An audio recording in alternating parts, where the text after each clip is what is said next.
বাফুফের সভাপতি নির্বাচনে তাবিদ আওয়াল ও তরফদার মোহাম্মদ রুহুল আমিনের লড়াই যেন দুই ভিন্ন জগতের সংঘর্ষ। একদিকে তাবিদ আওয়াল তার পরিচয় একজন ফুটবল সংগঠক, ব্যবসায়ী এবং রাজনৈতিক নেতা হিসেবে, অন্যদিকে রুহুল আমিন যার রাজনৈতিক পল্টিবাজি ও বিতর্কিত আর্থিক কর্মকাণ্ড তাকে ঘিরে বিতর্ক তৈরি করেছে।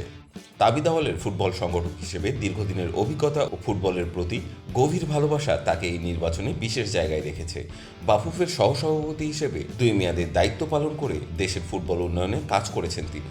যদিও 2020 সালে নির্বাচনে পরাজিত হয়েছিলেন, তবুও তাবিদের সংগঠক হিসেবে তার নিষ্ঠা ও পারদর্শিতা নিয়ে সন্দেহের অবকাশ নেই। তিনি নিজেকে একজন ফুটবলের মানুষ হিসেবে উপস্থাপন করেন, যেখানে রাজনীতি থেকে দূরে থেকে খেলাটির উন্নয়নে কাজ করাই তার মূল উদ্দেশ্য। তাবিদ তার প্রচারণায় বলেন, আমি ফুটবলের উন্নয়নে নিবেদিত এবং ফুটবলকে একটি ব্র্যান্ড হিসেবে গড়ে তোলার জন্য কাজ করতে চাই। তিনি তার অভিজ্ঞতার উপর ভিত্তি করে বলেন, বাফুফেতে থাকাকালীন আমি অনেক চ্যালেঞ্জের মুখোমুখি হয়েছি এবং সেখান থেকে শিক্ষা নিয়েছি। এখন দেশের ফুটবলকে সামনে এগিয়ে নিয়ে যেতে আমি আরও বেশি প্রস্তুত। অন্যদিকে রুহুল আমিনের প্রার্থিতা নিয়ে প্রশ্ন অনেকের।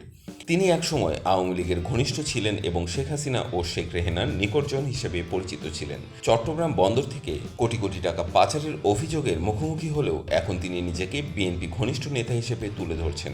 তার এই হঠাৎ অবস্থান পরিবর্তন, বিশেষ করে আওয়ামী লীগ সরকারের পতনের পর, রাজনীতিতে তার পল্টিবাজি স্পষ্ট করে তোলে।